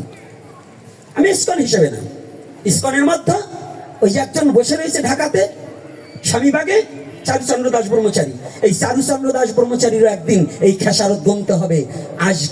আজকে নয়, ওনাকে সনাতনী হিসেবে আমি শ্রদ্ধা করি, কিন্তু ইসকন হিসেবে উনি যে কাজ করেছে এবং যে বিবৃতি দিয়েছিলেন, উনি ঘৃণার পাত্র হয়ে দাঁড়িয়েছে সনাতনীর কাছে। এটা জেনে রাখবে। বাংলাদেশের মধ্যে একমাত্র আমার এই সনাতনী আন্দোলনের ক্ষতিকার হিসাবে একমাত্র চারুচন্দ্র দাস ব্রহ্মচারী আমাদের যতটা ক্ষতি করেছে, এটা সনাতনের আর কেউ ক্ষতি করেনি। আর একটা নাম বলবো না, সেটা ওটা কোনো মানুষের মধ্যেই পড়ে না। সময়তে বাবার নামও কয়, সময়তে তাওর নামও কয়, লাফালাফি করে। ভগবানের নামে নাম আর আমি বলবো না। হ্যাঁ, না আমি বলবো না, আপনারা বলেন। যা কারো ব্যাপারে আলোচনা করবো না। তবে আমার একটা কথা, আমি এখনো সরকার মহোদয়ের কাছে প্রার্থনা জানাই, বিনা স্বার্থে সনাতনীর জাতির যে অন্যায় ভাবে যে এই আমার সনাতনী জাতিকে মিথ্যা মামলা দিয়ে বিভিন্ন জায়গা থেকে যে হেনস্থ করা হচ্ছে, এই মামলা থেকে অব্যাহতি দেওয়া হোক এবং আমাদের চিন্ময় কৃষ্ণ দাসকে নিঃশর্তে মুক্তি দেওয়া হোক। এজন্য আমি আবারও এই অন্তর্বর্তী সরকারের কাছে প্রার্থনা জানাচ্ছি এবং অনুরোধ করছি সনাতনী জাতি শান্ত, সৃষ্ট এবং ভদ্র এবং বিবেকবান। এজন্যই সনাতনী জাতি এখনো চুপ আছে এবং এখন আপনাকে শ্রদ্ধা করছে, না হলে শ্রদ্ধাও করত না। তাই আমি অনুরোধ করব, এই ইউটিউবের মধ্য দিয়ে এই বার্তাটা যেন আপনার তার কাছে পৌঁছিয়ে যায়, যেন তিনি দয়া করে সনাতনী জাতিকে মিথ্যা মামলাগুলোকে প্রত্যাহার করে যেন তাদেরকে মুক্তি দিয়ে তাদের সংসারগুলোকে যেন আবার গুছিয়ে এই পৃথিবীতে বেঁচে থাকার আশার আলো যেন দেখানো হোক। না হলে কতগুলো সংসার নষ্ট হয়ে যাচ্ছে। কত মা বাবার একমাত্র সন্তানটাকে হাজতে পুরে রাখা হয়েছে, তার সংসার এখন চলছে না, 2-3 বার 3 মুঠো ভাত খেতে পারছে না। এই অভিশাপগুলো সমস্ত কিন্তু এই অন্তর্বর্তী সরকারের ঘাড়ে পৌঁছাবে। এজন্য আমি আবার অনুরোধ করছি, বারংবার অনুরোধ করছি, এই নিরহ সনাতনী জাতিকে যেন এই অন্যায় ভাবে তাদের পৃষ্ঠে দোষ চাপিয়ে দিয়ে তাদের জন্য অত্যাচার না করা হোক। রাধে রাধে। এইবার যখনই আদর করছে না, সনাতন গোস্বামী বুঝতে পেরে ওই যে ভিত্তকে বলছে, এই তোমার কাছে কিছু টাকা আছে না? এখন তৎকালীন সময় সত্য কথা বলতে বলেছে, হ্যাঁ, বলছে টাকাগুলো দাও। টাকাগুলো সনাতন গোস্বামী গিয়ে ওই ডাকাতের হাতে দিয়ে বলছে, ভাই আমাদের কাছে কিছু টাকা ছিল, নাও তুমি নিয়ে নাও, আমাদেরকে পাতরা পর্বতটা পার করে দাও। ডাকাত দৌড়িয়ে গিয়ে মনে মনে চিন্তা করেছে, এই ব্যক্তির কাছে টাকা আছে, জোর করে নেওয়া যায় না। এই দুজন ব্যক্তিকে তো আমি খুন করতে চেয়েছিলাম, কিন্তু ভাগ্য ভালো আমি পাপ থেকে মুক্তি পেয়ে গেলাম। কারণ দুজন ব্যক্তিকে হত্যা করলে তো আমি পাপী হতাম, তো পাপ থেকে মুক্ত হয়ে গেলাম। কি করেছে? দিয়ে বলছে, সাধু বাবা, কারণ ওই যে আটকিয়ে রেখেছিল, চুলদারি বড় হয়ে গেছে তো, দরবেশ বাবা আপনি আমাকে না চাইতে অর্থ দিলেন। বললেন, হ্যাঁ, তোমাকে তোমার ভাই প্রয়োজন, তোমাকে দিয়ে দিলেন। দুখানা চরণ জড়িয়ে ধরেছে। আপনি কে গো? বলছে, আমি অন্য কোনো নয়, আমি ছুটে চলেছি একমাত্র আমার গৌর হরি চরণ দর্শন করবার। আমার এই অর্থ দিয়ে আমার এই সেই পরমাত্মাকে হারানো যাবে না, আমি যাবো আমার গৌরকে দর্শন। পাতরা পর্বত ভিত্তকে রেখেই পাতরা পর্বত পার হয়ে ছুটে চললেন। চন্দ্রশেখরের লোকমুখে শুনলেন আরো অনেক লীলা রয়ে গেলেন। ভোট কম্বল সনাতনের গায়ে দিলেন তারা, গ্রাম্য পরিবেশের ভগ্নিপতি। এই লীলা বলতে গেলে আরো শাখা প্রশাখা বেড়ে যায়। এজন্য একটু কাট ছাট দিয়ে মেন কথাগুলোকে বুঝাইবার নিমিত্তে কথাগুলো বলছি। চন্দ্রশেখরের ঘরে মহাপ্রভু হরিনাম সংকীর্তনে বসে আছে, বসে বসে হরি কথা বলছে। এদিকে সনাতন পাগলের মতো বড় দাড়ি, বড় চুল,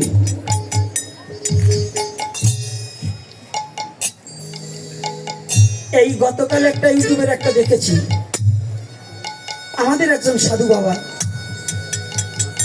সে বলছে এই চুল দাড়ি রাখা নাকি বৈধতা নাই।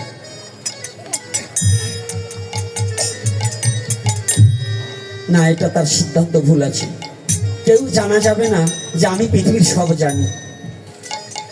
3 প্রকারের চুল রাখার নিয়ম আছে। অর্ধকেশী, পূর্ণকেশী, ন্যাড়া। মহাপ্রভুকে নিয়ে যদি কেউ তুলনা করে যে মহাপ্রভু শিখা রেখেছিল, আমরা শিখা রাখবো। মহাপ্রভু জীবনে একবার ক্ষৌর কার্য করেছে, তারপরে আর ক্ষৌর কার্য করেছে এই নাপিতটা কিনা, আমার একটু শাস্ত্রতে দেখাবার বললেন তো। যেদিন মধু নাপিত ক্ষৌর কার্য করলেন, তারপরে আর মহাপ্রভু ক্ষৌর কার্য করছে এমন কোন প্রমাণ আছে শাস্ত্রে? আছে? যদি ইস্কন বলে যে আমাদের খালি শিখা রাখার নিয়ম, আরে গৌর কিশোর দাস বাবাজি কি চুলদারি এক সময় রাখছে না? ব্যাসদেবের চুলদারি ছিল না? ছিল কিনা? তো এখন আমরা এটা বলবো না, আমাদের 3 প্রকার চুল রাখার নিয়ম।